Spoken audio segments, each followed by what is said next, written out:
11 horas e 22 minutos, acaba de ser preso o criminoso Babal Guimarães, isso mesmo, o ex-cunhado do Carlinhos Maia, Babal Guimarães, acaba de ser preso.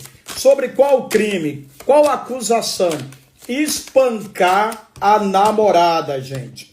E muita gente já me mandando aqui no direct, mestre José, vai ficar muito tempo, o Lucas, o irmão dele, vai ajudar, é uma família com muito poder midiático, com muita grana.